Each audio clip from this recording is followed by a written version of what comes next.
This episode of Primitive Culture is brought to you by Audible.com, offering more than 180,000 titles for smartphone, tablet, and desktop. To get a free audiobook of your choice and help Trek FM at the same time, visit audibletrial.com/trekfm. And also by Enterprise in Space, an international program of the non-profit National Space Society. Find out how you can help science and education and become a virtual crew member aboard the NSS Enterprise Orbiter by visiting enterpriseinspace.org. This is Tim Russ, Lieutenant Commander Tuvok on Star Trek Voyager, and you're listening to Trek FM. Open your mind to the past. All this may mean something. It's a primitive culture. I'm just trying to blend in. Some people think the future means the end of history. Well, we haven't run out of history quite yet. Hello and welcome to Primitive Culture, a Trek FM podcast all about our history, our culture, and how Star Trek relates to it. I'm Duncan Barrett, and joining me today is a man who it seems it's just impossible to get rid of. Every time he thinks he's escaped, we manage to claw him back into the Primitive Culture fold. We get him back in our village, so to speak, and here he is once again. It's Tony Black. I've been repeatedly gassed in my home, and I wake up and suddenly a voice on a tannoy that sounds like Duncan Barrett welcomes me to welcome to Primitive Culture. Yeah, it's nice to be back. And we may be slightly sort of hinting at the topic we're going to cover this time. We are talking today about a classic of science fiction television, the DS9 episode Move Along Home. But also, we're looking at something else as well. To be honest, Move Along Home is not an episode that I ever expected us to cover on Primitive Culture. But it, as ever, was one of these episodes that came out of me just flicking through the DS9 Companion, which I've mentioned many times is, you know, one of the best Trek reference books out there.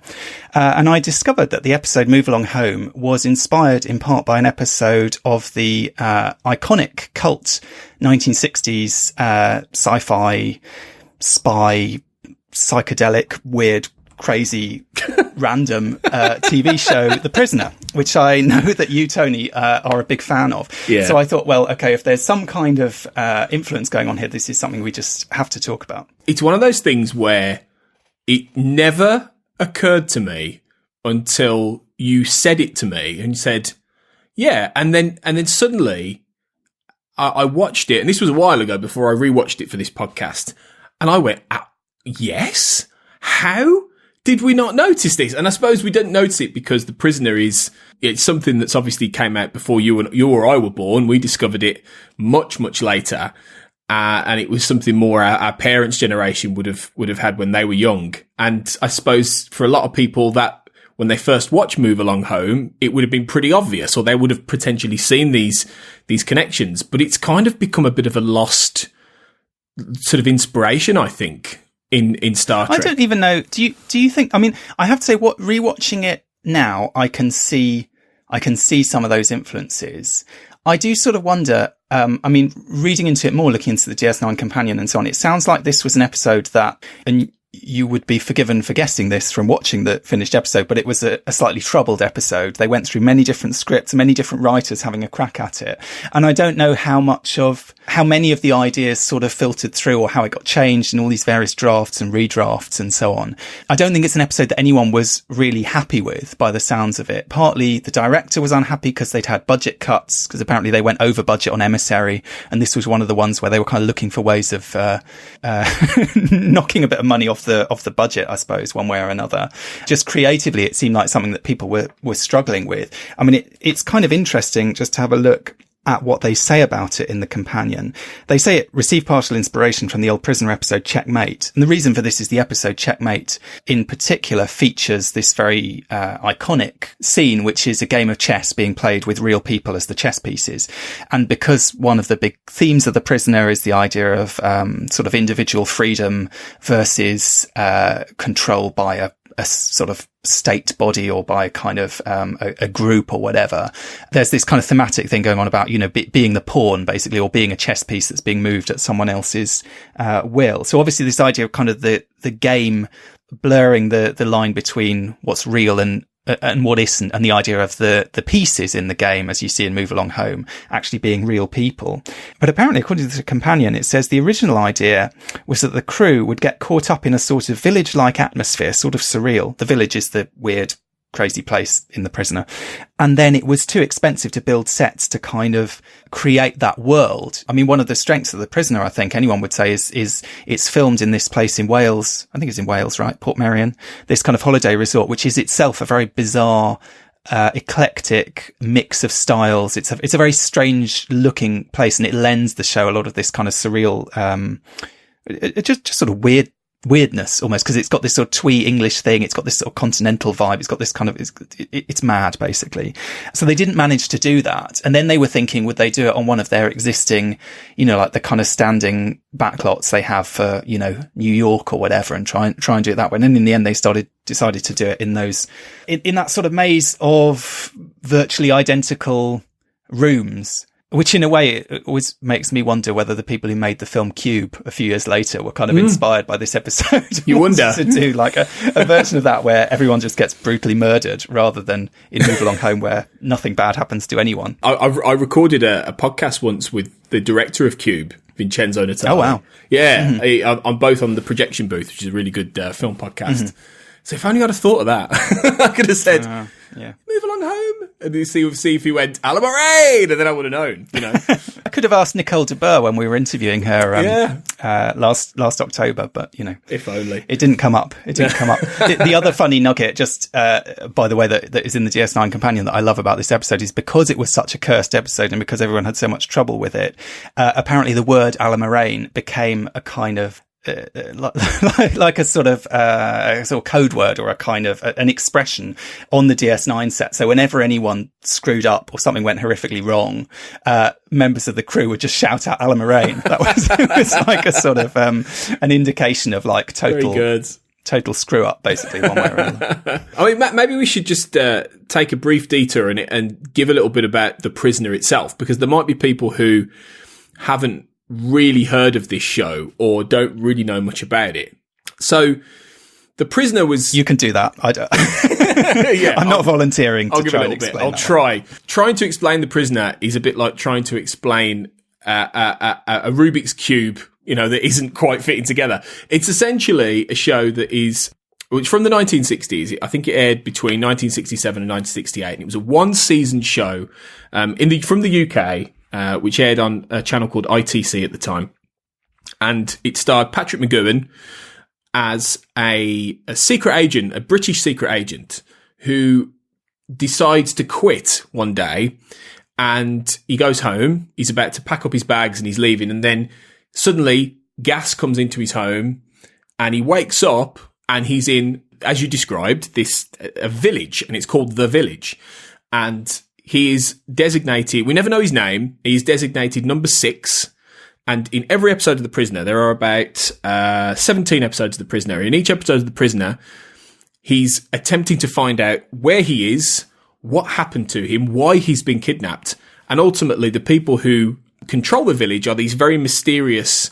It's a mysterious organisation. You never quite know who they are, represented by a character called Number 2, who in every single episode is played by a different guest actor, usually quite a famous guest actor from the 60s TV movie world.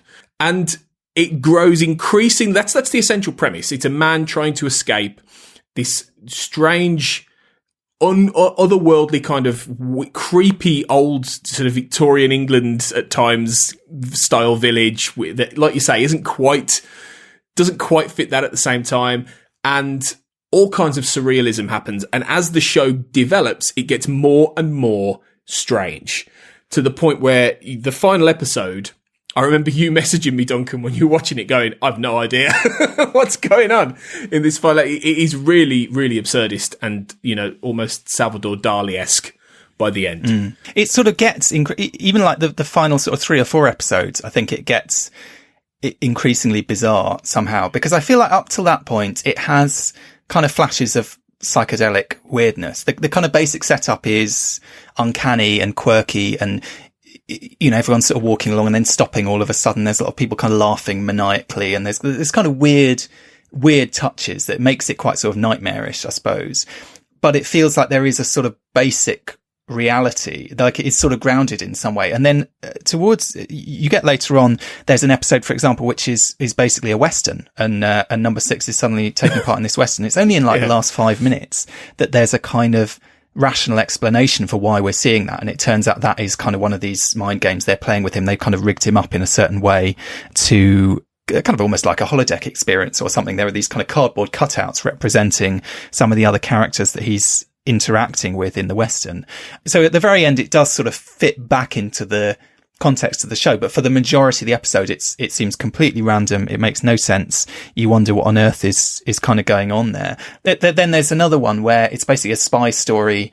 It's a very weird spy story out and about, not set in the village. And then the last scene is him reading a storybook, and it's like, okay, this was a story he was telling to this group of kids. And it has this weird, the show itself is quite kind of allegorical, but it also, even these very random episodes sort of allegorically represent the rest of the show, if you know what I mean. So elements of that story, this sort of fantasy story that he tells these kids, seem to play out again, and the same sets are used and the same actors are used and so on in the actual finale for the show, which, as you say, is utterly baffling, and it almost dismantles reality to a level, beyond what the show had done before. And it's kind of interesting, actually, thinking of Deep Space Nine. I mean, it's the final episode of The Prisoner. I don't want to spoil it too much in some ways, because I think it is something to be experienced once you've watched the whole series. But it reminded me a little bit of, there was this story with Deep Space Nine that Ira Stephen Bear wanted to end DS9 as Benny Russell's dream, and basically dismantle the whole series and say none of this ever happened, and this was all a kind of imaginary story or something. This is a digression. I think that's a terrible idea, and I'm glad that no one allowed him to do it in this instance. But I mean, it shares that kind of impulse for like really going for it at the end, rather than having an ending that kind of answers all the questions and tidies everything up and kind of makes sense of everything. Really going for an ending that is just going to baffle and enrage and confuse people even more than everything you've been doing up to that point. I mean, I think like the ending of Lost was nothing to the ending of The Prisoner. They were, Patrick McGowan had to go into hiding, I think, because people were so angry. He did. I mean, obviously we weren't alive at the time, but yeah, it was one of the first, examples of a TV show where everyone was desperate to know how this was going to end. And everyone just, by the end of Fallout, the final episode, were just reeling, going, what on earth was that? Unlike something like probably the first major conclusion to a TV show that was really popular around that time, which would have been The Fugitive, which did have a conclusive ending in that, you found out who the one-armed man was, and Richard Kimball was exonerated, and that was a massive TV event earlier in the 60s, I believe. But then you get to The Prisoner, and and obviously with Star Trek, with the original series, it didn't really have an ending. It was cancelled, as we know, after 3 seasons. Whereas The Prisoner, even though it was 1 season, it was determined to have an ending. But the ending is nothing that follows any path of even back then, of a traditional story. Even when you look at the some of the earlier 60s Star Trek stories, some of them are a bit surrealist in themselves, and occasionally go down really strange flights of fancy, but they always have an understandable beginning, middle, and an end. Whereas The Prisoner just doesn't in a lot of especially towards the end, and that finale, it does leave you really, really open-ended. And obviously it's not even really clear what happens. No, like on not. A sort of fairly basic level, it's not clear what happens, because I watched it, and at the very end I felt fairly certain that London had just been destroyed at the end of that episode. But actually I don't know I don't know whether that happened or not. Do you know what I mean? It's like it's all in the kind of allusions and the allegories and the links to other episodes and the kind of hints of things, and how you interpret certain things that are kind of impossible to pin down to one meaning or another. I mean, it is more like a sort of expressionistic piece in some ways. I mean, it is very psychedelic. It is almost like a trip in some ways, a lot of the elements of a lot of these episodes. What's interesting about it, though, I think, is that McGowan himself, he was the big creative force behind this. He wrote a lot of the episodes. He directed a lot of them. the character that he plays, I mean, I'm not familiar. I know he'd done famously another spy series before this, Danger Man, which I assume was a more conventional spy series, and this was what he's known for. But he plays a very kind of straight, quite sort of terse, quite sort of sarcastic, but very kind of sort of straight down the line kind of guy somehow. Do you know what I mean? There's nothing really wacky about him. There's nothing psychedelic or whatever. He's sort of the straight man. At the most, he's quite sort of sardonic. He has a slight kind of superior attitude. And the other thing I love about it is he's got to be like the least likable main character in a TV show. I mean, given that he is the only consistent character from episode to episode, because as you say, the other, you know, even the antagonist changes from week to week. He's like just perpetually pissed off. He's very, I mean, as you would be in his situation, he's angry, he's kind of rude, he's snide, he is superior around everyone else. He's got a sort of brutal edge. He's like totally unpleasant man, really. But you do kind of root for him because he's in this mad world and because he has this real sort of integrity, I suppose. And it's all about like, are they going to break him? Are they going to dismantle his kind of individuality? And ultimately, they're not. And it's funny, I mean, watching it, thinking of it as a kind of contemporary of TOS, there are these kind of sort of psychedelic elements, you know, of the time, which you do see sometimes coming into TOS, and even things like just the kind of mad, you know, camera angles and sort of weird stuff like that. But there's also this central character. In some ways, he does remind me a bit of Captain Kirk, because he's absolutely the guy who, you know, if you think of Kirk as the guy who's going to beam down to the mad planet and dismantle their entire society and tell them they're all wrong and never question his own beliefs for a second, it's the same kind of archetype in some ways. This guy who's just totally convinced of his own beliefs and of his own kind of who he is and what is right and what he stands for and so on. And societies will sort of crumble. And by the end of The Prisoner, the final episode of The Prisoner, I don't think it's too much of a spoiler to go into this. There's a point where it seems like they're basically, from having tried to break him for these previous 16 episodes, they have effectively given up and said, we want you to be our leader now. You know, you're the only authentic human being in this society, basically. So he's suddenly being kind of lauded and celebrated rather than being persecuted. And I suppose it's, you know, there's a kind of heavy sort of Cold War allegory maybe going on, you know, if you think of this as something that's coming out of the kind of mid-60s in terms of, you know, the Soviet state and this idea of the individual being this sort of significance of individualism as a kind of Western value, as opposed to this kind of village value, which is, you know, everyone has to be mutual. There's an episode where they talk about him as an unmutual, that's his kind of, his crime in a sense, is that he's putting his own individual beliefs and values above those of the group or of the village. So it does definitely show the time that it's coming from in some of these ideas. But at the same time, I think compared to anything else on TV, it's just so out there. It's so experimental. It's so wacky. I mean, much more so than any Star Trek episode I think ever has been or probably ever will be. And maybe that's one reason that when we look at something like Move Along Home, one of the reasons that episode maybe doesn't work is it has to fit all of that craziness into the Star Trek box, if you know what I mean. Which, I mean, you know, people talk about Roddenberry. We're not talking about Roddenberry's box by this point, but it still has to be a Star Trek episode. It still has to, you know, even to the level of like having the same opening and closing credits. I mean, The Prisoner, like, they change the credits when they feel like it, or they don't have credits, or they have a teaser when they never had a teaser, or they don't, or Patrick McGowan doesn't get a credit for some bizarre reason, or do you know what I mean? Like, they just muck around with anything they like. It is very much, it's more like an art film as a repeating TV show. And the weird thing is, although, I mean, I think because he was so popular from this previous show, Danger Man, he could kind of do whatever he wanted. And although he went in saying this is going to be a limited thing, I think originally he only wanted to do 7 episodes or something. He wanted to do it as a sort of mini-series, and they persuaded him to stretch it out to 17. But my understanding is that final bizarre, strange episode was written quite last minute, even so, and that having gone in saying, I want to do this limited thing, he actually hadn't worked out how it was going to end or what any of the answers were going to be. And that's one reason that they end up with this episode, which, you know, doesn't really answer even the most fundamental question, which is who is number one, because the antagonist throughout is this character called number 2. And there's always, you know, presumed to be this number one who is sort of off screen, if you know what I mean, who's really calling the shots. And in the final episode, he does meet number 1, seemingly, but we don't, but again, like, the answer is one that doesn't really make sense, if you know what I mean. It's kind of like you said, the suggestion at the end is that he is actually number one, and he whether he always was or he now is, or, you know, it's very strange, and it does leave a lot open to interpretation, really. And I think it was one of those that The Prisoner is really interesting because it's one of those.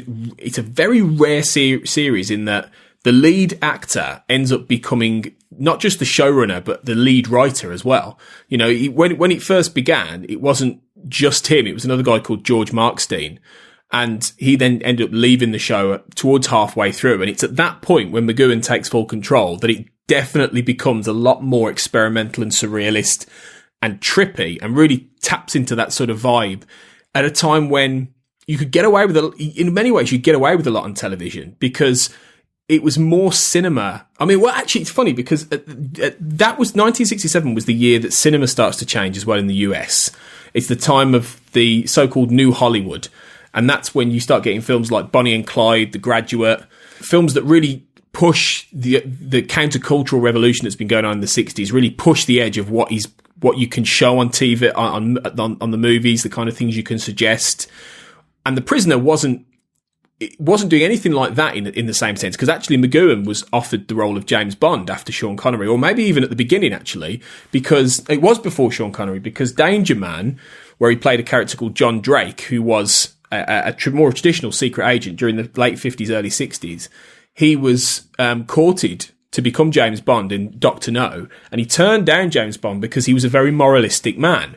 Patrick McGoohan, he didn't like the idea of sex, violence on TV, on movies. He didn't like the idea of firing a gun. You know, I don't think you ever see Number 6 firing a gun. You know, he was very, maybe very in the much final episode, don't you? Or is he maybe. Not? There's a lot of guns getting. It's kind of carnage on a massive he might scale do then. But I think if he was ever going to do that, there would be a point behind it, and there would be a reason. Whereas obviously he didn't want to just become that, you know. And he could have played Bond. He had the danger to him. He had the, like you say, the very. He's been a great Bond. He would have been a great Bond. Exactly he was that kind of attitude. Yeah, that urbane, you know, danger and suaveness to him. He would have been very good, but he didn't want to go down that road. So The Prisoner doesn't challenge those conventions in the same way that some of these new Hollywood films were as we went into the late 60s that really pushed the boundaries. But what it's doing is it's challenging the traditions of what you would see on television in terms of structure, in terms of narrative, in terms of experimentation, as you're starting to see in certain surrealist films around the same time. I think in 1968 we had the Bob Raffleson movie Head, which was all about the Monkees, who at the time the band was super popular, and it's a really bizarre, trippy movie. The Head, it's really weird. I think it's on YouTube. It's really strange. So you're getting all this kind of thing come out around this time, and there is a certain freedom, particularly on television, to do that. And what I found interesting when thinking about how The Prisoner and influenced something like Move Along Home, and you've kind of suggested this earlier, is that by the time the 90s came around, you did have far less of that experimentation over the last few decades in the run up to that. But I think in the 90s, you start seeing a little bit of that creep in again into TV.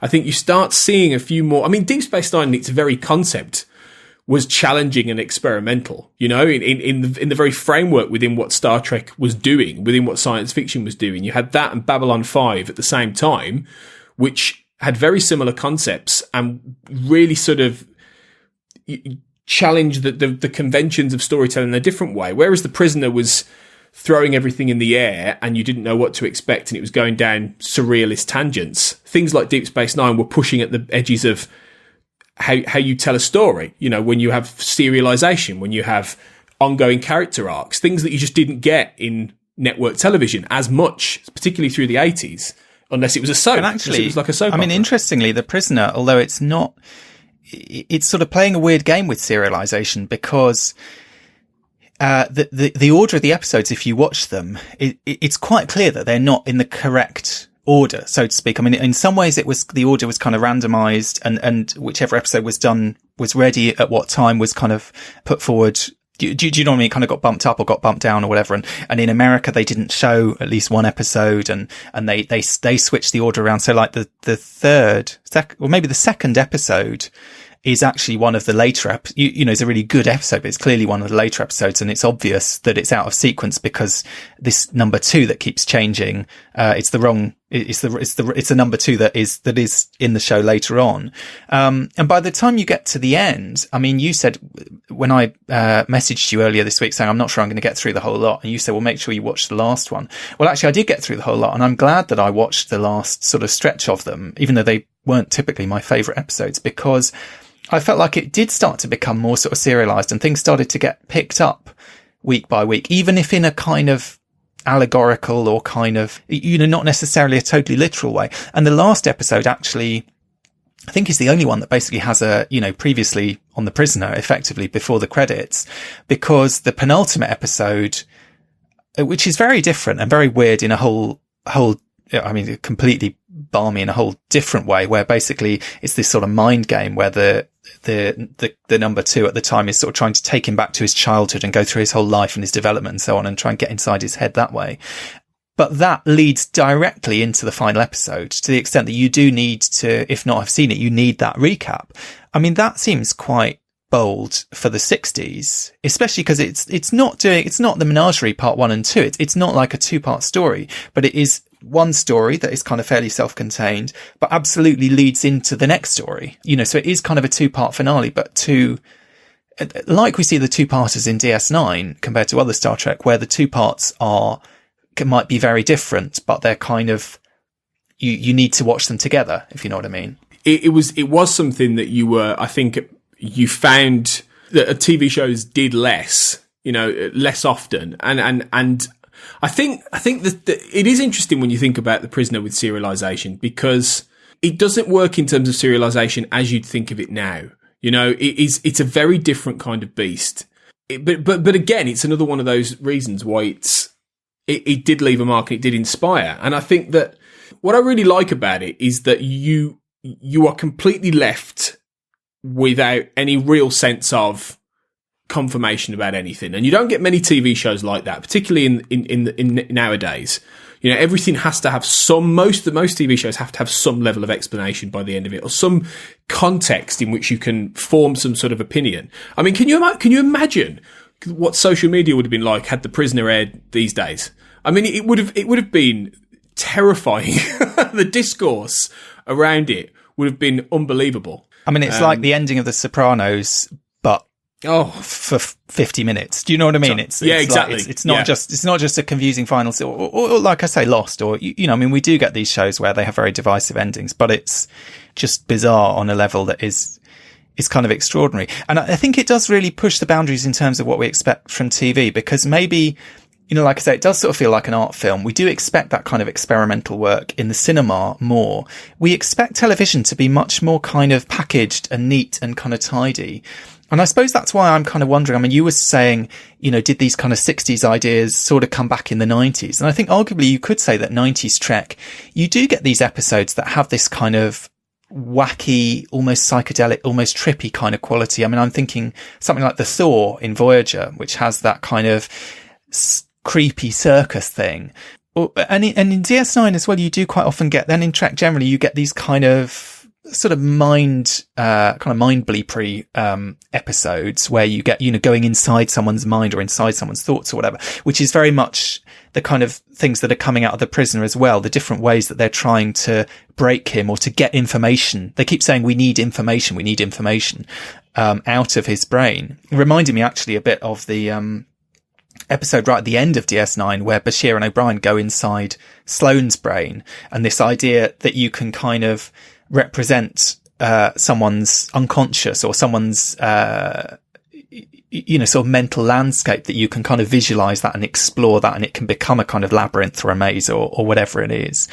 You do see these ideas kind of cropping up, certainly in Star Trek, quite often going into the 90s. But I do sort of wonder whether part of the reason that Move Along Home doesn't really work so well is that I'm not sure how effective those episodes ever really are. I'm hard pressed to think of one that I think is really like a classic Star Trek episode. Do you know what I mean? I mean, even that episode going into Sloane's brain or Sloane's mind or whatever, for me is the weak link in that final 10 episode stretch. And it's quite sort of starkly the weak link. Do you know what I mean? Because there's something kind of slightly silly about it. There's something slightly kind of hokey about it. You're kind of always aware, I feel, with those episodes that they are kind of bottle shows. They are saving money. They are just filming using existing sets and lighting them differently.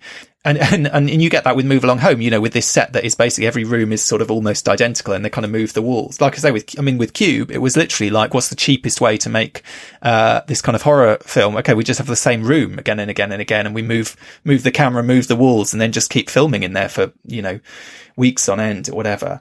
I don't know. So I sort of wonder, does that kind of crazy, psychedelic, kind of wacky, weirdy world that The Prisoner, I think, makes genuinely, if not scary, then at least generally unsettling, disturbing. I mean, particularly in the final episode, the bit where he does meet number one, I found that quite disturbing and strange and weird. You know, whereas I don't know, does the clown character in the Thor, for example, as much as I love Michael McKean? Is that Michael McKean, yeah. So, as much as I love him, as much as I think it's great, as much as I love like the final moments of that episode, there is nothing really scary about that episode. There's nothing really that unsettling or disturbing about it. Somehow I feel like Star Trek struggles to hit that kind of uncanny, creepy, sort of mind bleepery thing. Maybe because as a sort of franchise, it is so kind of rational. It is so kind of, do you know what I mean? It is such a kind of carefully constructed world somehow. It can't be as free and as loose and as kind of crazy almost as something like The Prisoner, where we're not really sure what the rules are or if there are any. One of the things when we were back and forth in over messages, we were talking about The Prisoner, and one of the things that we were talking about was how much Patrick McGoohan was a very clever man, you know, and how potentially he was a real intellectual, because I think you've got to be really quite intelligent and quite learned in some respects to create something that's surrealistic and it to work on a level that you don't really quite understand why, and the level of interpretation and allegory and symbolism is something that even, you know, half a century later you can't really definitively pin down. And, you know, you've talked about the fact it had lots of different themes running through it: totalitarianism, free will, you know, the idea of the two Cold War superpowers, and, you know, are these Russians? Is there something else going on? You know, all these different things that were very prevalent to the time and still are prevalent. But I think to do that takes a lot of skill. And I think the problem that you find with some of these openly surrealistic episodes of Star Trek, like Move Along Home, in the 90s, and, you know, principally, you know, and some of the late 80s, but it's more in the 90s you start to see this stuff in the 90s episodes.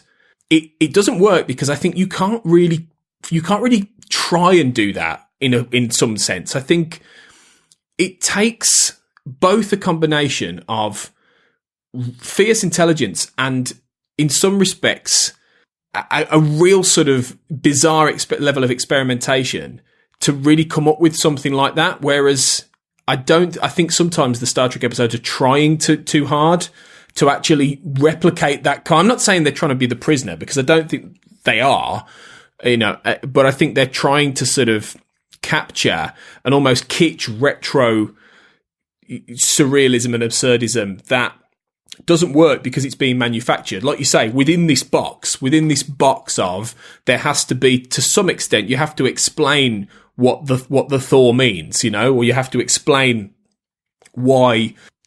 What was it? Was it the episode where Bashir's having all those? Was it distant voices?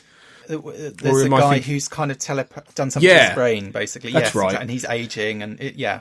Yeah. Now, wouldn't that have been a far more interesting episode had you not really ever known why that was happening to Bashir? And it was strange and it was odd, but you do at the end understand why, you know, and I think that's part of the problem, in that you can't manufacture that level of absurdism. And I think that's the thing with Move Along Home. It tries to do both. It tries to actually tell a story within a logical framework, but try and throw in all these weird beats into it, and it never quite rings true, and it comes off as like really ham-fisted, and particularly in that they're actually trying it's really silly, but they're actually trying to evoke the prisoner, though, you know, in many ways. There's lots of aspects to it where they're almost, you know, copying some of those tropes. You know, Sisko actually goes to sleep, and then he wakes up and he's in this room. You know, and that's exactly what happens at the start of every episode of The Prisoner when you see the recap. You know, so it's that episode is consciously trying to do this, and maybe that's it. Maybe that's why it's one of the worst. And you've got this element. You've got elements also of the village with the Wadi and the kind of maniacal laughter. This idea of kind of the sinister mad, this kind of mad society where people are literally like sort of cackling maniacally at times, and this kind of thing. And weirdly, we see, you know, even with Dr. Bashir, kind of, is he awake or is he asleep? This behaving very weirdly, like he's standing up, but he seems to be in the middle of a nightmare. You know, these kind of weird touches. And yet it doesn't, as I say, it's not quite scary. I mean, the Alan Moraine song, I suppose, is a good example. It's just ridiculous. And that could be sinister. Do you know what I mean? You could, like a little girl with a nursery rhyme. Yeah. I mean, okay, it's a force field. All it does is it makes people go, oh, and then they're fine 2 seconds later. But like, there would be a way of playing that a bit darker, of making it a bit more sinister, and making it a bit more scary. And I think part of the problem with Move Along Home is, do we ever really buy the stakes? This is not Cube, where people get, you know, chopped into 100 pieces by this awful machine. I mean, there is a kind of interesting discussion early on where Major Kira sort of says, look, this is not a game as far as I'm concerned. This is deadly serious. We don't know. And we don't know. And Quark is kind of assuming that people are dying. You know, when he loses a piece, he's assuming that someone is actually dying. And I think really that's kind of the key question. And interestingly, in the episode of The Prisoner that inspired this episode, which was this episode Checkmate, which begins with a chess game played with real people as chess pieces, which you can go to Port Merion once a year, and the like Prisoner, you know, fan club essentially will reenact this chess match one day of the year. Which I would love to go to that. Love something to put in your diary. Absolutely. But, and there's a discussion in that, although this is not what's happening in the village. I mean, the village is kind of a repressive and cruel place where people might be occasionally kind of not necessarily tortured, but like mistreated in various ways to force them to conform. But they mention that the tradition of this chess game comes from an older tradition going back generations, where an ancestor of the guy who is playing the game was a count who used to play with chess with real pieces, who were basically his knights, and they would be beheaded as they were taken off the board, if you see what I mean. So this idea of a game that is a deadly game, you know, not just playing a silly game with human beings, but the idea that the stakes are ultimately very high. Now, the thing about the DS9 episode is it sort of tries to, well, it tries to pretend that the stakes are high, that people might actually die in there. And actually, even with something like the Thor, we do get characters dying. Obviously not any of our characters. We get kind of red shirt deaths in there to at least prove that.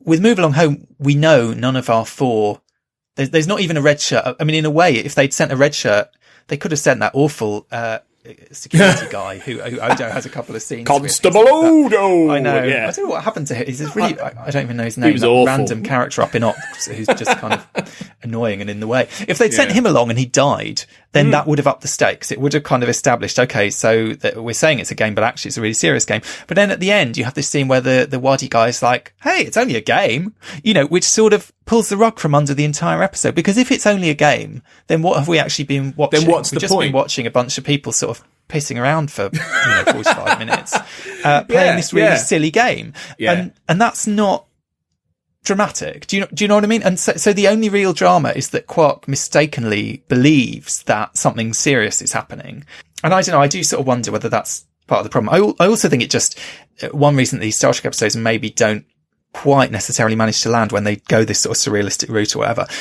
is that there is a kind of inherent sort of conservatism in the way that maybe a Star Trek episode is packaged up, even within DS9, which is probably the most experimental of the series.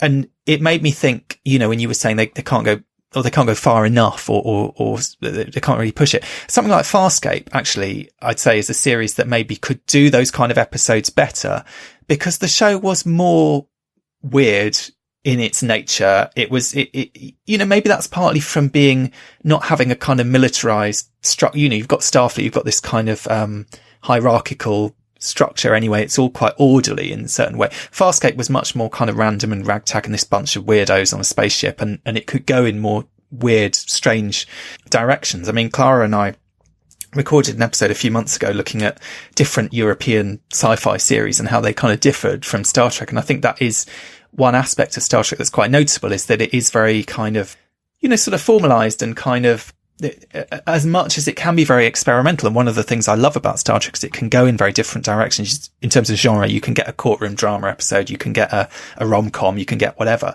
but it still retains quite a lot of its own, as we said, of its own box in a sense to play with. And that can be a limiting factor. And sometimes it's something like, even like the lighting, like say when Voyager tries to do really, creepy, dark episodes, the lighting on that show just doesn't really support it somehow. Even on DS9, if they want to go dark, they have to go to Empok Nor, or they have to go to Terek Nor in the past so they can change the lighting. And DS9, is much darker and more interestingly lit than any Starfleet ship. But it's things like that really sort of affect the mood of the episode that are a kind of limiting factor. And you can see why the director was, frustrated with this episode, that he felt like he wasn't really able to do much with it. And I think that's kind of a combination of what are the basic rules of doing a Star Trek episode that everyone has to kind of play by.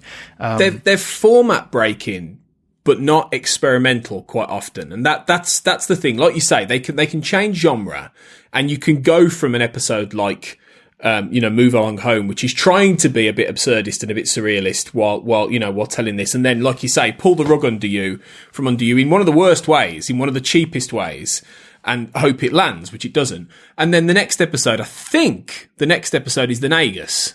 I think. So you can go then more towards broad comedy and like a gangster movie pastiche, and already Deep Space Nine was able to kind of do that, and quite often you get the kind of format change, and that's a real strength Star Trek has, but it very rarely can really pull off true absurdism, true surrealism, true outside of the box kind of, what is this, and that's something I think is partly, one of the things I think 90s television did, as I mentioned this earlier, is that it tried to sort of tap into that and you're seeing it again in a way now. You're seeing with, Discovery in itself being, set in the original series timeline, to some extent is tapping into that retro sort of 60s aesthetic. But you're seeing things happen in like loops of like 25, 30 years of inspirations sort of creeping back in. And I think you had in the 90s a real sort of look back to 60s television, which was really indulging in science fiction, big ideas, big concepts on television. And the 90s was full of that. It's like you mentioned, Farscape. Another great example is Lex, which was a really, I don't know if you mentioned Lex on that other episode. We did. I went back and watched, for my sins, the first few episodes of Lex. It was quite an experience. It's not really great, but it's weird. It's weird. And that's it. It doesn't have the same conventions that Star Trek does have to package up, because for better or worse, the Next Generation did sort of establish a formula that all of the shows across the 90s and into the early noughties pretty much followed. That the structural formula per episode was repeated. And Deep Space Nine at its best is when it bends that, is when it becomes more of an ensemble character piece, or it tells a bit more of a long form story, and it does bend at that, but it still essentially retains the same formula. So I think it's one of Star Trek's strengths, definitely, because I think one of the reasons Star Trek does stand up and stand the test of time, even when episodes are ropey, like Move Along Home, there's always stuff to find, even in a ropey episode of Star Trek, because it benefits sometimes from having this structure. And that's one of the things. I mean, much as I do love The Prisoner, at the same time, there's no way I could throw on an episode of that like I could Star Trek and just enjoy it of it. So, the only way I could really watch The Prisoner... It's not got that cozy quality, no, that's for sure. No. I mean, I watched Checkmate in advance of this, and you can't you can't just do it. You have to. It's not that kind of experience. Usually it would I wouldn't even say it benefits from watching in like a binge watch, because it's not that kind of show either. You know, you can enjoy it at specific periods of time, but Star Trek you could throw in the background and you could just have it there lingering in a lovely way as a big fan. And I'm sure many of you listening do this. I know I do. And so I think that's a real benefit of it. I think it's interesting how 90s TV does look back on this, but it can never quite capture that same. And Move Along Home is a great example. It can never really capture that same, particularly 60s strangeness that you saw in a lot of those shows. And in some ways it's a shame, because actually the Wadi are the first aliens we've seen from the Gamma Quadrant. And I mean, you know, talking about serialization, there are serialized elements of this in this episode of DS9, insofar as there is continuity there. There's continuity about Jake and Nog. There's kind of stuff going on around the plot. But first interaction with a Gamma Quadrant alien, these could have been the most alien aliens we've ever met. Do you know what I mean? These could have been totally different from anything we'd ever seen before on Star Trek. In fact, it's just a guy with a kind of dodgy beard who looks like he could have been in ABBA or something, in a kind of shiny outfit, running essentially an escape room is what we see for the rest of the episode. And then at the end saying, oh yeah, none of it really meant anything and it was all just a game and and then off he goes. I mean, it's like, they are so un-alien. They're so, I mean, the only thing that's alien about them is that they love to play games, and isn't that annoying? And you know, from a kind of diplomatic point of view, First Contact is tricky because they're going on about their games. And then it seems like they've got this sinister thing that they're playing with people's lives and they've got all this power, but then it doesn't really come to anything. It does sort of feel like it was a missed opportunity to do something. I mean, genuinely, they could have done something different. They could have done something new.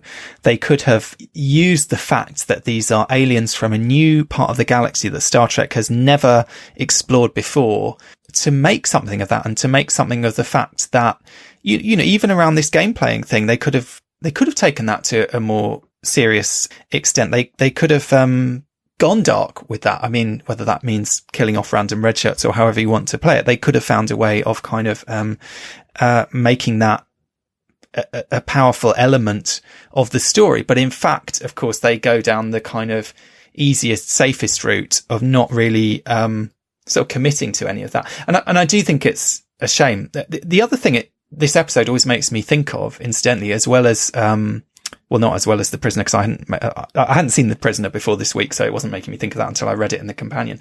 But the thing it always made me think of is the Iain M. Banks novel, The Player of Games. I mean, that was a book. I've never seen anything saying that this episode was inspired by it, but it sort of crossed my mind because it would have been out there. I think it was published in about 1987, 88, something like that. And that is a book about... The protagonist of that book is a guy who is like the top game player in this culture, in this society called the Culture. And one reason that I think Iain M. Banks' novels are interesting in relation to Star Trek is, unusually compared to a lot of science fiction, they share this idea of a kind of fairly utopian post-scarcity society. And they talk a lot in this novel about sort of what it's like living in a society where no one really has to work, where there's no real threat to anyone, where their culture, their society is very powerful in the galaxy. And we have this central character who basically just plays games. That's kind of what he does in his time. And he writes papers and teaches theory, you know, game theory and the theory of different games and so on. And he ends up being sent to this quite sort of backwards society, this empire, where everything is all about the game that they play. The name of the empire is named after their game. And I think it's every year, or maybe every few years, they play this huge tournament, basically. And whoever wins the tournament becomes the emperor. And meanwhile, and the game is sort of so complex and so elaborate. And it is played with like cards and pieces, you know, like a traditional kind of board game or whatever, but it's so elaborate that your values are supposed to show up in the way that you play, to the extent that you know, you're not just playing to win positions. So the emperor is the guy who comes out top, and then like the generals are beneath him, and then the priests or whatever, in this kind of societal way. But that your own values will kind of come out in the strategy that you use, and that will dictate the policy of this empire for the next year or the next period or whatever. So it's sort of this idea of the game that is, first of all, you know, a culture that is obsessed with games to a level that is is genuinely kind of fundamental to their society, which is something that the novel sort of tries to get its head around, and this character, the main character, has to get his head around. But there's also the other element of it, is they are this very backward society. There's a lot of stuff about this kind of seedy underbelly of this society, something that Ian Banks is always very fascinating. It's quite sinister, it's quite unpleasant, and a lot of it is really about this idea of what are the stakes, and is it enough to just play games? So you've got this kind of game player who like spends his life playing games, but he lives in a post-scarcity society. There's no money, he can't gamble for anything, so really all he's ever gambling is status, a bit like you might say in Star Trek. People don't get paid, all they can accumulate really is good, the sort of good opinion of other people. And then he goes to the society where they gamble to the most extreme extent on this game. Not only does your whole position in society get dictated by it, but they gamble bodily consequences. So you might offer a finger, or you might, in some of the more extreme examples, someone will gamble that if they lose this particular round of the game, they're going to be raped, or that someone's going to be mutilated in some way. So it's this sense of this society, which is not only very alien in that it has this weird obsession, but there's something quite horrific about it almost. It just sort of makes me think, it makes you think of the kind of missed opportunity with the Wadi, that yes, there's a society that's obsessed with games, but it doesn't really mean anything somehow. And what do games kind of represent? I mean, games are battles of a kind. They are a sort of, are they a kind of insight into the soul? I mean, with The Prisoner, you have all these episodes where they use, scheme after scheme after scheme to try and get inside number 6's head, whether that's making him think he's in a Western, whether it's kind of introducing someone who looks like him as a kind of doppelganger, all these kind of psychological warfare in a sense to try and understand him. In The Player of Games, there's very much this idea that, how you play the game will reveal your soul almost. And it becomes this point where at the very end of the novel, this is kind of a spoiler, sorry. But the guy from The Culture, which is this kind of enlightened, post-scarcity society, basically, is playing the current emperor of this, more backward society. And he realizes at a certain point that the way that they're playing this enormously complicated game is a mirror of their two societies. So he is playing as this kind of pluralistic, enlightened, very extended, egalitarian society. The other guy is playing in this much more kind of hierarchical, sort of militarized, imperial style. And really, so the game becomes a battle between ideologies as much as it is a battle between these two individual players. So there's this sort of weird idea, what do games represent for us? And that's why it sort of makes me wonder, about something like game theory, the idea that gaming the system, understanding games, understanding the way that people play games, that games are essentially an insight into psychology as much as they are just a kind of frivolous diversion. One of the interesting things about The Prisoner I always felt was that I was never entirely convinced that it wasn't all a big game. And that the whole idea of it was that this guy was being messed with, because the core idea of the character is that he's quitting the Secret Service or whatever for a reason that ostensibly at the beginning the village are trying to get out of him. Why did you leave? It's like he's got this huge secret in his head as to something that he knows or that he participated in. That is this piece of information that they don't have, that they desperately need. And that's why they put him through all this psychological torment, and they trick him and they manipulate him and they play with him and they try all kinds of different methods. There's an entire episode where they make him believe he's escaped. I think it's called Many Happy Returns. It's my favorite episode, actually. And it really plays, it's so good because they actually do get him out of the village, and he is really in London. But it's still all part of a game. It's still all part of messing with his mind. So it's so mad and so trippy. And there's lots of different points where you think he's learned something that's an important piece of information about the situation, and it's not quite what he thought, or it's then turned up upside down. But it's this whole idea that I was never entirely sure if the whole thing wasn't some sort of massive setup, even though they ostensibly are trying to get this piece of information from him.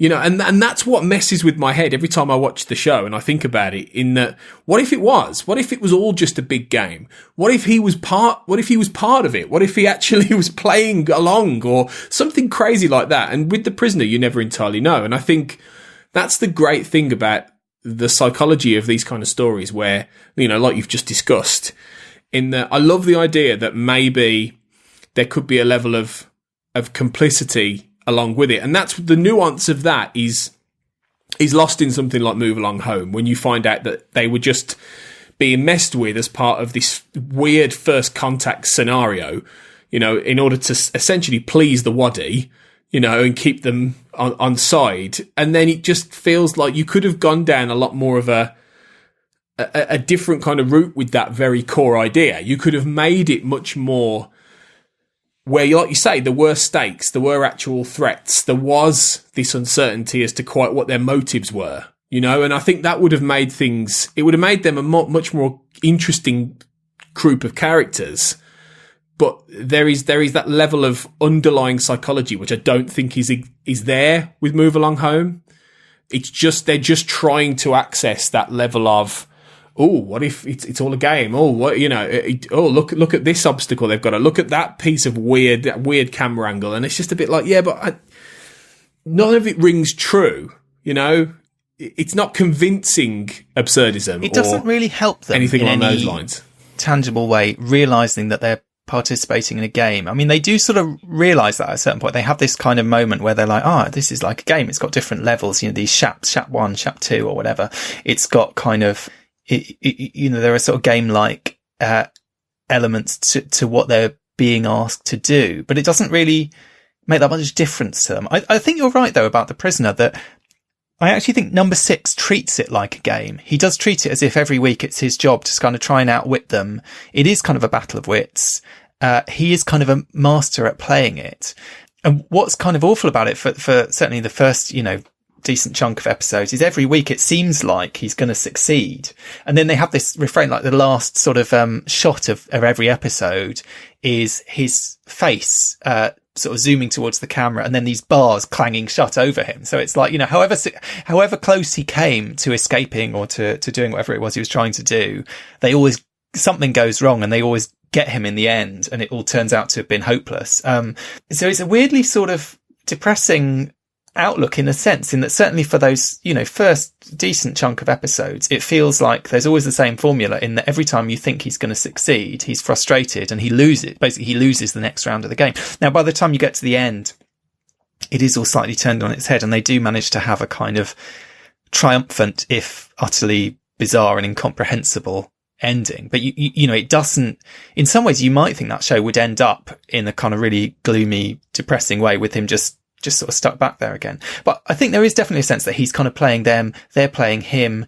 It is a sequence of these kind of battles between him and these different number 2s, playing these kind of mind games, really, you know, is what they're playing. You know, to the point where in the penultimate episode, he sort of seems to talk number 2 into dying, and it's not quite clear. In the final episode, it looks like they can explain it. And number 2 is saying, why did I die? You know, they brought him back to life. Number 2 is saying, why did I die? Was the drink I had in my hand poisoned? You know, what was the answer?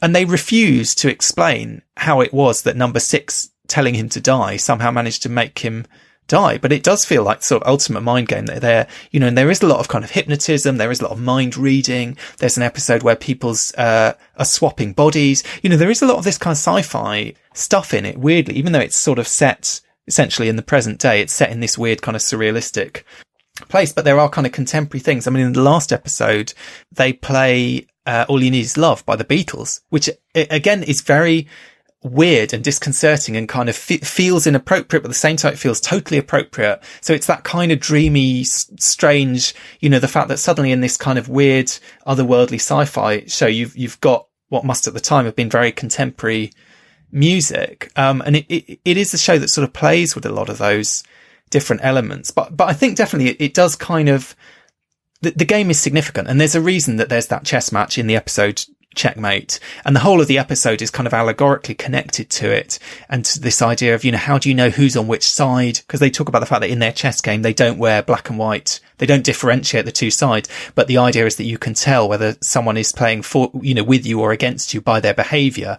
And a lot of the episode is about kind of whether he can work out who is a prisoner and who is a guard, because a lot of the supposed prisoners are actually effectively, kind of poachers turned gamekeepers in a sense. And also there's this sense that all the people running the village are all prisoners themselves. Everyone is sort of a victim of this, society one way or another. But the other thing that it made me thinking of number 6 as this kind of game player, is that, like I said, he is very kind of straight down the line. He's very kind of upstanding. He does seem, you were saying McGowan was quite a kind of moral guy. He seems like someone with quite a strict moral purpose himself somehow.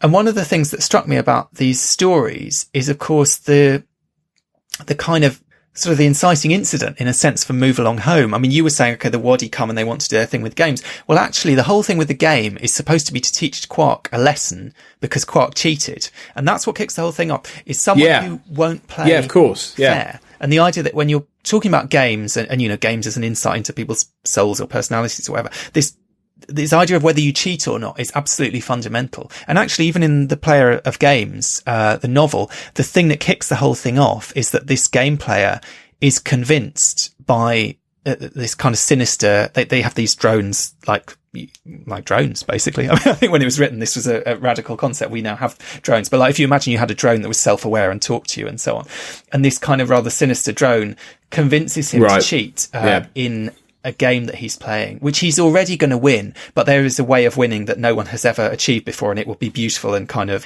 incredibly, it's sort of elaborate and satisfying, and he's tempted enough by the idea of not just winning, but winning in this spectacular way that he does cheat. And then the drone turns out to have done it in order to blackmail him, and basically because there's this, his entire reputation as the greatest game player in the galaxy will be damaged if it's found out that he cheated. That's how they kind of get him into this scenario where he, starts playing this much more deadly game. But it made me think also, in Star Trek, you've got, of course, Captain Kirk. I mean, what we know about Captain Kirk was he cheated the Kobayashi Maru, which is in a sense a game that, like the village in The Prisoner, it's a game that seems to be rigged, that whatever you try and do, however you approach it, you end up with those bars coming down in front of you and your ship blows up. Do you know what I mean? It's like, it's supposed to be an unwinnable game. And here we have this character who quite controversially found a way to win it by cheating. And do we see that as a kind of victory of individualism in the terms of The Prisoner, which arguably it is? Kirk is kind of, there's a reason he is that kind of iconic individualist in a sense, and he's not going to submit to the fact. He says, I won't accept a no-win scenario. He won't accept that the society or the Federation or the kind of authority are saying this is how reality is. This situation is unwinnable. He says, no, I'm not going to go along with that. I'll find my own way to win it. And he does, but he does it by cheating. And what does it mean? And how much is, what happens in that film? Not to say that what happens to him is punishment exactly for cheating in this test, 30 years ago or whatever. But I think there is a kind of sense in the shape of the film that, he is being taught a lesson about cheating. He's being taught the lesson that you can't really cheat death, that there are certain things that cannot be cheated, and that in a way he has to grow up and accept that he can't go through life feeling like he can always win. That's kind of the lesson of the film in some ways. It goes back to the psychology behind these kind of stories, and like we've talked about, I just wish that Move Along Home had more of that ambiguity to it, and more of that underlying, level of uncertainty, and that you would have played with that a bit more. But then, it is what it is. I mean, it's historically a, scorned and frowned upon episode of Star Trek, but at least it is trying to sort of tap the well of something that is far more interesting and far more profound in popular culture, because The Prisoner has never quite gone away. It's still on the top 250 TV list of on IMDb in terms of votes. It's it most recently had a sequel comic book series from Titan Comics, which was a limited series, which was actually very good, actually, and it brings the village up to date, and it's kind of a sequel, but it's got a new sort of number 6 character, and it was very, very good, very well put together, and manages to do a contemporary modern day version of this idea in a really interesting way. So it's still there, it's never quite gone away, and it's very, very fondly remembered by lots of people, and it's finding new audiences, I think, even though it's now a very, very old TV show, in the same way that Star Trek, the original series, still strikes a chord in popular culture. So at least Move Along Home is trying to evoke something like that, even if it doesn't really work. I mean, it doesn't work at all. I don't hate it as much. Like I think it's hard to get around the fact that it's not a great episode, but there are enjoyable things in it, and it is kind of ridiculous and it is funny, maybe unintentionally so. And the Alan Moraine song is sort of a joy in a bizarre way. I mean, there's a reason, like in the DS9 documentary, it's actually the last joke in the documentary running over the ending credits. Ira, Stephen Bear and Nana visited this thing about, how could you not include this episode? You didn't talk about In the Pale Moonlight. You didn't talk about this. You didn't talk about that. And then Ira says, of course we, the single greatest, moment in Deep Space Nine, basically we didn't even cover. And they bring up this clip of them all singing Alan Moraine. It is kind of, it's not quite iconic to the level of Spock's brain, I think, but it is kind of, it's almost reaching that sort of level. And there is, because it's so naive and it's so ridiculous and it's so silly, there is something quite almost charming about it. There is something quite quaint about how ridiculous it is. And I mean, even that song, the way they sing it, I find it hilarious. Terry Farrell clearly can't really be bothered to sing the song, and she's like almost speaking it. Avery Brooks, meanwhile, just absolutely goes for it and sings. Not only does he sing it, but he sings it in this very kind of like, Alan Moraine, 1, 2, 3. Bizarre. I mean, like, I know when he does his singing later on in DS9, he does sing. He has quite a high voice, given what a big kind of booming guy he is, and so on. But he doesn't just sing the song. Yeah. He kind of commits to. I'm doing a silly nursery rhyme dance. He does commit, thing. Yeah. And there's just that great shot of our visitor with I don't know what it is, a tricorder or something, holds it and tries to do the silly dance. I don't know. Like, it is ludicrous, but at the same time, there is something that there's something there that you don't, that if we didn't have this episode, you wouldn't have it. Do you know what I mean? It's added something to the bizarre, rich tapestry that is Star Trek. So I don't know. I don't, like, it's not an episode that I would frequently choose to stick on, but I actually think there are things that are kind of charming about it. And I do think there are, unfortunately, it is sort of a missed opportunity, but it does, I suppose, tap into this kind of idea of gaming and game playing and what game playing means, which I suppose you could say is there in Star Trek right from the beginning. I mean, talking about Captain Kirk, I think the very first scene, correct me if I'm wrong, but the first scene in Where No Man Has Gone Before is the scene where Kirk and Spock are playing chess, I believe. Now, obviously we know, I mean, I know no one watched that as their first episode. They saw the Man Trap first anyway. But like, in terms of the sort of production of Star Trek, okay, at the very least, like the people at NBC who saw The Cage, they're familiar with Spock. They've seen that character. This is their first introduction to this new Captain Kirk. And how do we introduce him? We introduce him playing chess. Playing 3D chess, because it's space and it's got to be different, but essentially playing, Kirk and Spock are playing chess, and I haven't seen that episode for a few years, but my memory is that Kirk wins, right? I think, and that's kind of the sort of unexpected. If that's not the case, then I've obviously projected that onto it, that I want Kirk to win, but I feel like that's part of it, and even that is kind of symbolic, isn't it? Because it's saying, here's this logical. My argument does fall apart slightly if Spock actually wins in that episode, and someone can tell me. And, I should have gone and watched it. But on my assumption that if I were writing that episode, it would be that Kirk wins. And even if he doesn't, to be honest, I feel like the Star Trek answer is that Kirk always wins. It tells you something about it, doesn't it? Who is going to win is sort of symbolic. It's kind of an insight into, it is an insight into their characters, an insight into their kind of brilliance.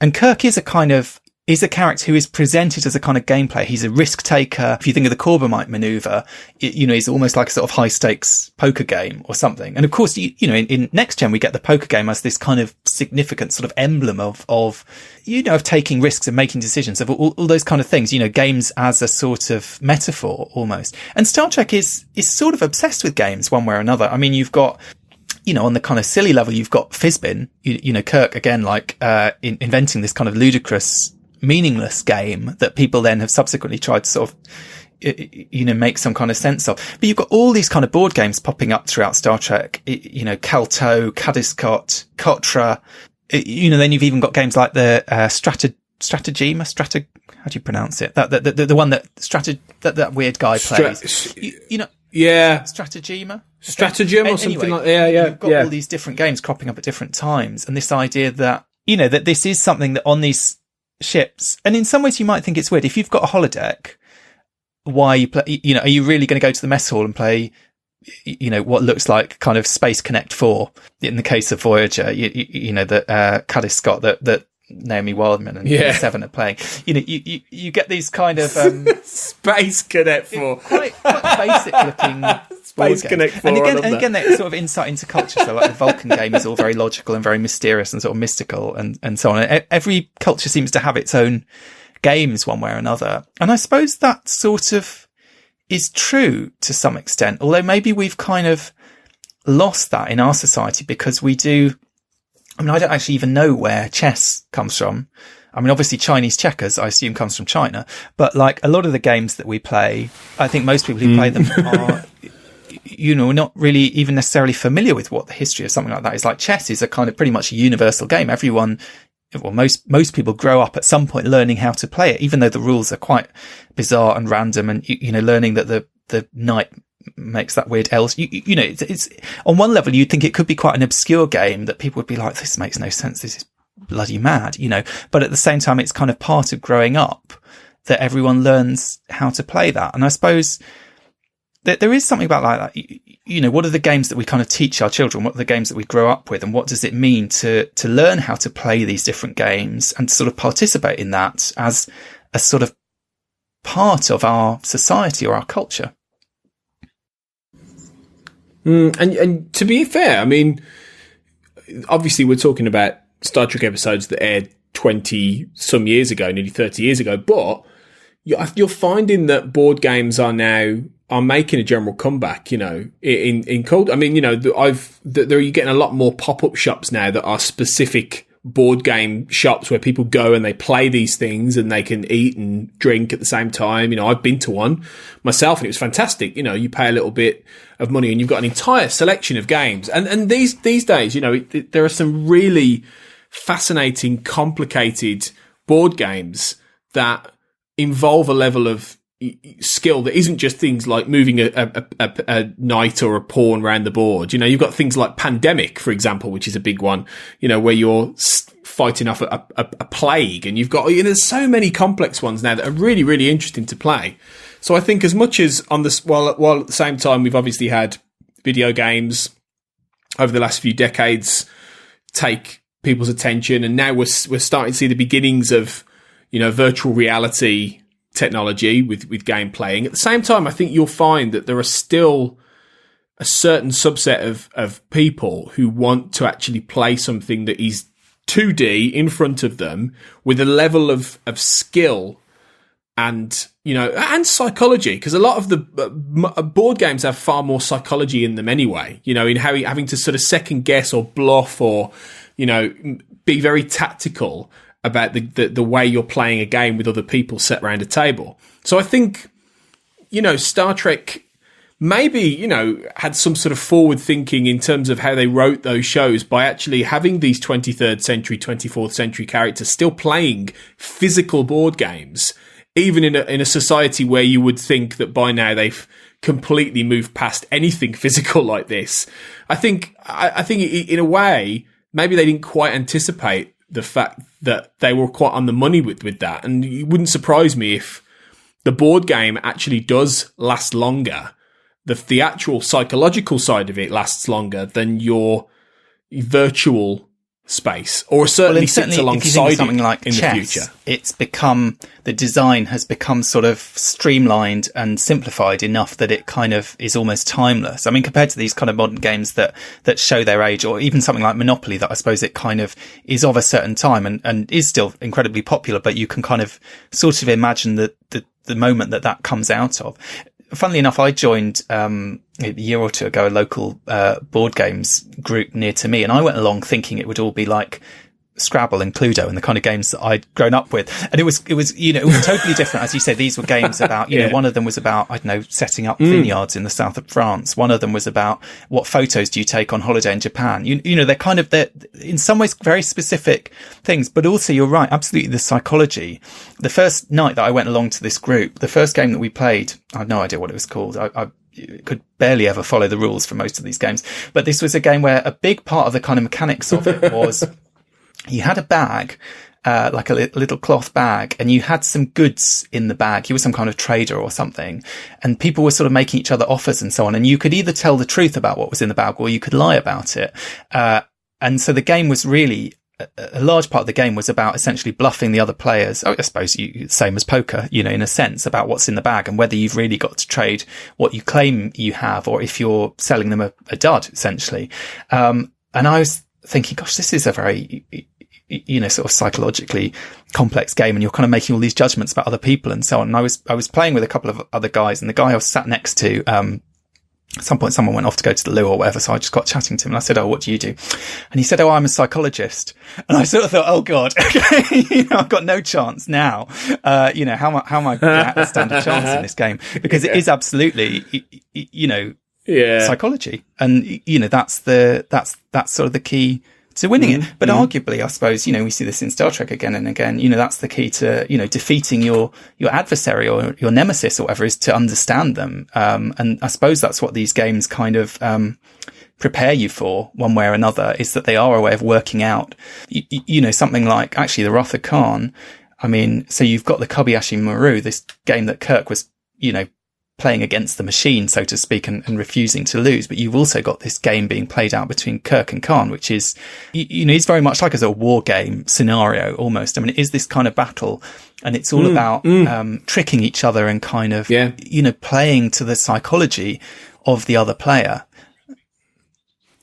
Exactly. Like the prefix number, that sequence is a great example even of just that. The idea of, you know, them kind of manipulating each other and Kirk finding ways to manipulate Khan into doing what he wants him to do and into playing in a certain way, that really you know, you're going to win the game if you understand the psychology of both yourself and the opponent in a way, to the extent that you can kind of defeat them. And I suppose that's where you get this idea that almost there is it's almost a kind of moral triumph. And I suppose that's what you see in The Prisoner, is this idea of this kind of uncompromising man who is locked in battle, in a sense, with these various number twos. And it is this kind of, he does have this real confidence that he's going to win, ultimately. I think that's one reason they never do break him, that eventually he's going to succeed. And there is something kind of quite admirable about it. I mean, as I say, you know, he's not a very likable guy, but there is something quite appealing about this strength of purpose, strength of will, strength of personality, really, that allows him to play in that way and with that kind of confidence, and ultimately to get through it. Yeah, it's why I quite like your comparison to Kirk, because I think there is something to that, because Kirk is similar. You know, he will absolutely not back down from a psychological battle of wits. You know, he will put everything. He roll that dice and he will put everything on it. You know, pretty much guarantee banking that. And that's the whole thing with the Kobayashi Maru. You know, he reprograms it so he wins. You know, he is in that sense he's not moralistic, we could say. He's cheating. He's kind of the ultimate bad loser. He's a bad loser. But he's committed, you know, it's a different kind of thing, I suppose, in that sense to number 6, but he's committed, you know, and it's an interesting thing that these, you know, very moral characters, you know, you could say the same about, even though Move Along Home doesn't really bring it out, you know, you can say the same about Sisko. You know, Sisko was the kind of man who commits himself. You know, all the Star Trek captains in their own way do this, you know, and they are, if they are challenged, they will commit themselves to it. But so it's an interesting trait, I think, of a Starfleet captain and of a leader. And that was the thing, even though number 6 isn't that kind of character. You know, and one of the big things about The Prisoner is this idea that you never really escape the village, and that everything is the village. You know, that's one of the underlying ideas behind the Prisoner, and it's something that actually crops up more even more in the comic book series recently. That actually there is what we think is the village is not just, if the village is the entire, everything is the village. We're all living in the village ultimately. So there is, in a way, there is no escape, and it's a very Orwellian kind of idea. But that's all part of the fact that he is this moral fortitude right in the middle of it. He is this person who will not capitulate, and he is that bulwark against this. And that makes him a really compelling character. And that's why most of the Star Trek captains are really compelling in their own way, because they have that to them, And for me, that's one of the things that, I'm not going to bash it because we've been here before, but one of the things that I think is missing from Discovery is that kind of character in the same way. That's one of the real strengths of Star Trek series, that you have those kind of real strong characters in the face of people manipulating and twisting. I mean, look at all the games that Q plays on Picard, for example. And Picard is just steadfast throughout it. He's like, "No, get off my ship," and he doesn't give in.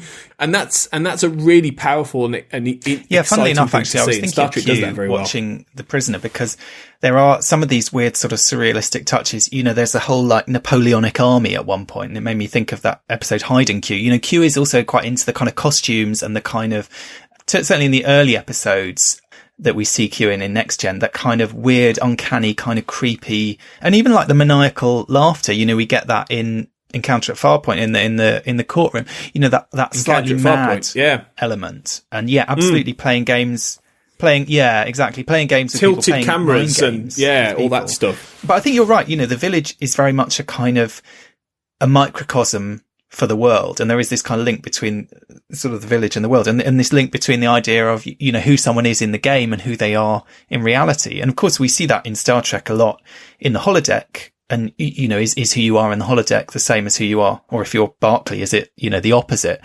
But you can see that in some ways with these other games.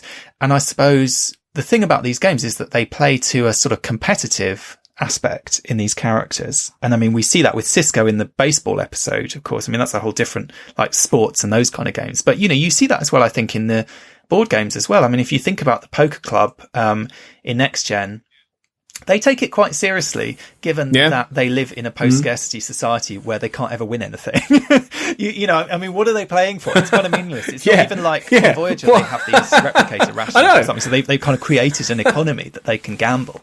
But like, ultimately, what does it mean to be a great gambler in a society where you have everything anyway? I suppose really all you can gamble is risk. As Kirk says, risk is our business. And that's all you can kind of gamble over. But I guess you do have these characters, Riker as the kind of most Kirk-like character in Next Gen, again, is the one who wins the poker game, because he's got that kind of, because that winning personality. There is an element of the kind of charm of it that is the kind of the winner. He's going to come out on top. He's going to take the right risks, and kind of partly by the magic of storytelling, he's going to discover that they always work out one way or another. But they sort of manage to make it feel like those games are meaningful, even though the stakes are removed by the fact that there's no money being gambled on them. And maybe that is because it's just kind of symbolic or whatever. I mean, some people are very competitive over games. I speak from experience, having gone to my local board games club. I mean, I quite enjoy playing games. I quite enjoyed finding out about these new games, especially the ones that, like I say, are kind of a microcosm of something. They are quite elaborate and fascinating. But I've never been massively competitive about games. But some people, really are. And you see it in the way that they play, and you see it in how seriously they take it, and you see, how much it means to them, sort of winning or losing. And I guess that in itself does give you, in some ways, an insight into their personalities. And I feel like in Star Trek, you don't get many bad losers necessarily. You don't get people who are like obsessed with the game in an unhealthy way. But you do feel like all those characters you mentioned, they're going to be in it to win it. Do you know what I mean? They're going to be, if they're playing one of these games, they're not going to be doing it half-heartedly. They're really going to take it seriously, because these things they mean something one way or another. And there's also all this sort of question about, what are the pleasures? I mean, we've talked about the holodeck on Primitive Culture many times before, some of the pleasures of the holodeck about escapism and so on. I mean, we get that, of course, in the real world, not only with games, but with Star Trek games. You know, there are Star Trek video games where you can go around and pretend you're on Voyager and blasting aliens or whatever. But there are also lots of Star Trek board games. I mean, you know, when I was growing up watching Next Gen, I used to collect the collectible card game cards. And you would be, you know, trading this card or that card or whatever. And the actual game, I have to say, I don't know if you ever collected these cards, but like, you know, I did used to play it now and then, but it was enormously complicated. You needed a table you basically needed the table in the conference lounge on the Enterprise D to play it because you had to set up this, representation of the galaxy, which it seemed to involve about like 45 cards stacked next to each other. You had to build this deck. It was just enormously complicated. And it was quite exciting because you did sort of, you know, it's a way of like entering the universe that you're obsessed with or whatever. But it was just sort of enormously elaborate. And I suppose that's one of the things with these games is they do often become very complicated. And maybe something like chess is easier to kind of relate to because it's, you know, once you've learnt the different moves that all those pieces can do, it's fairly straightforward. It's one board. It's like, I don't know how, you know, a set number of pieces. It's quite contained. And yet at the same time, people can dedicate their lives to becoming expert at it and to developing their ability at it and to kind of honing those skills one way or another, however sort of straightforward it might seem on the surface. And I think it does go back to the psychology of it. I think that's what people get out of it. You know, I think it's a different thrill. And I think that's probably what a lot of these Star Trek characters get out of it when they play these games. It's the psychology of success. It's the psychology of winning, of tactically outmaneuvering somebody, even if it's just in a game of poker for nothing, you know, for no reward, for no monetary reward. It's that feeling, you know, imagine how happy Riker would have been if he's got one over Data. You know, it's that sense of whether it's a vanity thing, whether it's an ego thing, whether it's I'm clever, I'm smart. I don't know, but it's an interesting battles of wits are, you know, I think they're really good, you know, mind fodder. You know, they help keep you sharp, and that's why, you know, games can be really, really thrilling, but also enriching. And I think that's one of the, you know, you mentioned stakes, and I go back to the fact that was the problem with Move Along Home as a concept, because the stakes weren't there, you know, and you didn't really feel that these, you know, when, you know, in a lot of these Star Trek episodes, they're playing a game in another scene, you know, it's like, oh, they're just playing a game, and then the story happens. The story was the game. This was them in the middle of what should have been a deadly scenario, or should have been really, but and it's not, you know, and that's part of the problem. If you're going to sort of transform the idea of a competitive element and of a game, and these people having to outwit and use their minds and outfox things, then you need to create something that has a greater level of peril.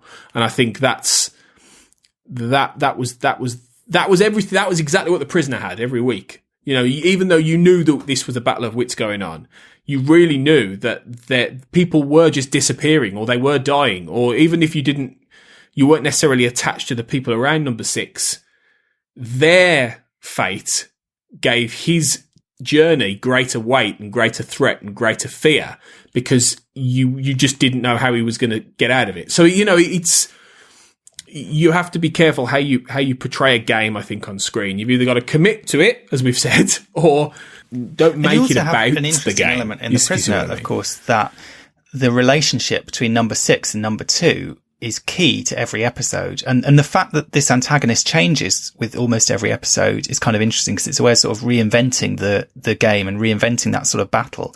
And I suppose there is also a sense that, although sometimes Number 2, I mean, I always find it weird, like, it would make more sense in a way if Number 2 got replaced every time Number 6 wins a round, which he does, you know, occasionally it does end triumphantly, and like he frustrates them one way or another, and sort of fools them. Or as I say, ultimately, you know, ends up with a guy dying seemingly.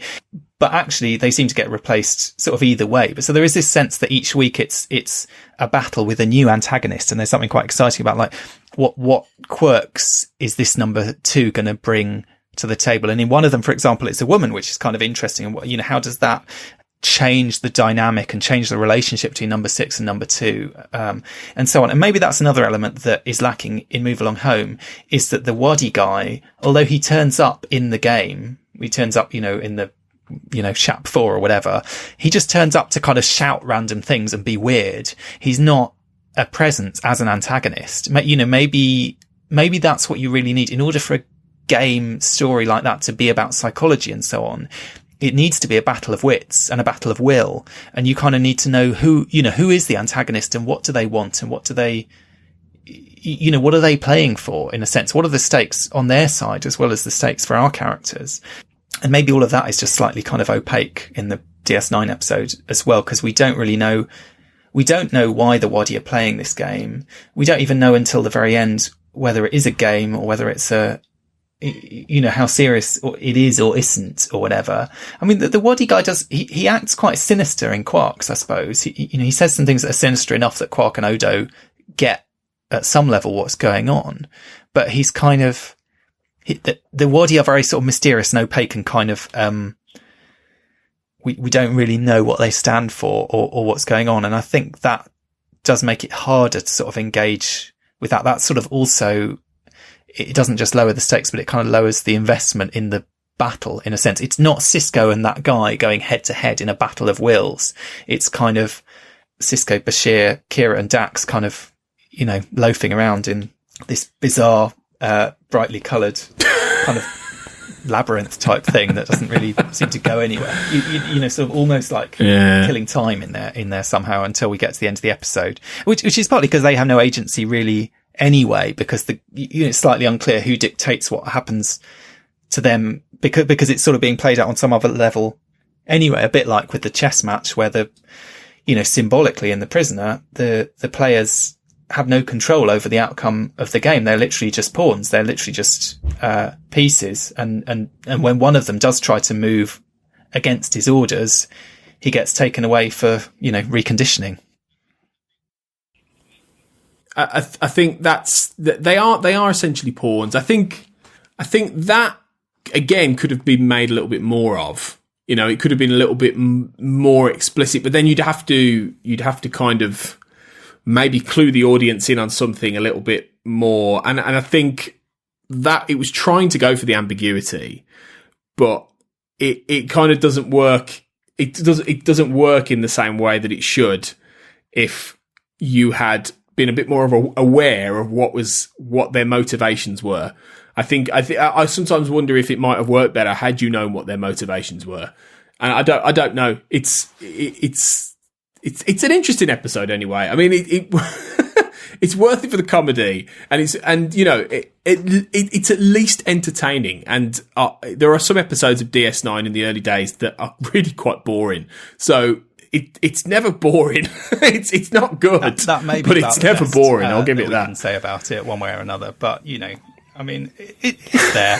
We all know it's there. And, we've at least found another way of approaching, it was an excuse for me to go and watch The Prisoner, which I'd never seen, and which, now I have. And that was quite an experience, and definitely one that, that I would say. And it's worth seeing. If only as a kind of counterpart, weird counterpart to TOS, as a show that comes out of literally very much the same era, 67, 68, that kind of time, doing something very different on the other side of the pond, but at the same time, it was being screened in the States as well, and kind of giving a different sort of insight into the kind of zeitgeist at the time and the kind of cultural fabric of, the world in that kind of, era, really. It is definitely a fascinating and also, just amazingly creative, show.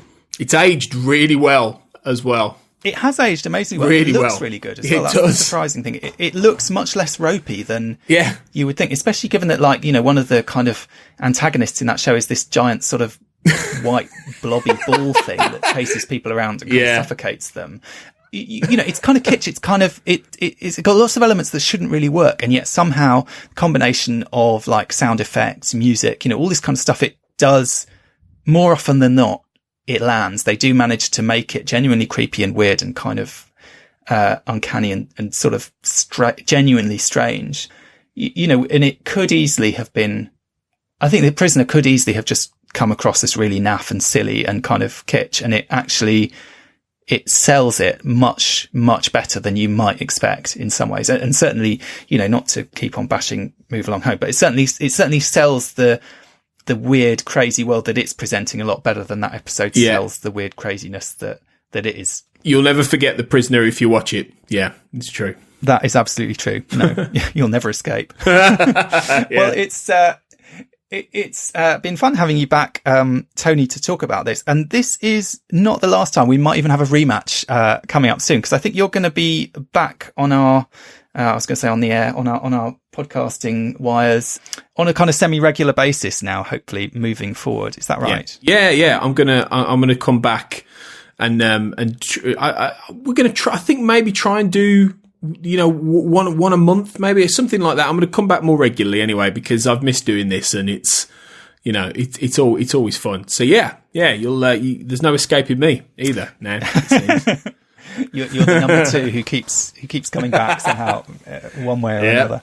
Well, it's definitely it'll be great to have you back on a kind of semi-regular basis, because those of you who follow the Babel Conference, our Facebook listeners group, will have seen Clara's post on there. Clara's had to take a step back from primitive culture because she's got too much going on in her life, I think, at the moment. But I'm sure we'll be tempting her back in due course as well when things have calmed down a bit. But absolutely always great to a pleasure to have you back on the show, and good to know that we'll be reconnecting over some of these things on a kind of semi-regular basis, at least going forward. But The Prisoner and Move Along Home is not the only thing we've been talking about on Trek FM this week, so here's a listen to what else you might have missed out on the network.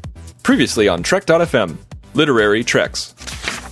But in this case, I like the character in the fact that she's a counselor and a Vulcan, because when you go to a counselor, most of the time it's about your emotions or dealing with your emotions. So how ironic it is that a Vulcan is the person you go to figure out how to deal with emotional issues from a non-emotional person. Earl Grey. Episodic TV is really good for watching in bed before you go to sleep, because you can go to bed, watch a little 45-minute episode, and by the end you're almost asleep. So it's like a nice little comfort blanket. You're saying Star Trek puts you to sleep? Yeah, yes. Actually, yes. Even though I love it, it does. If I didn't have it on the background, I probably wouldn't sleep, because I've become so used to it. Interesting. So it's like a soothing presence. Oh yeah, it's that background noise of life. Star Trek, the hum of the warp drive. The Ready Room. Do you feel like there are too many of these arcs, too many of these threads running through a 14-episode season?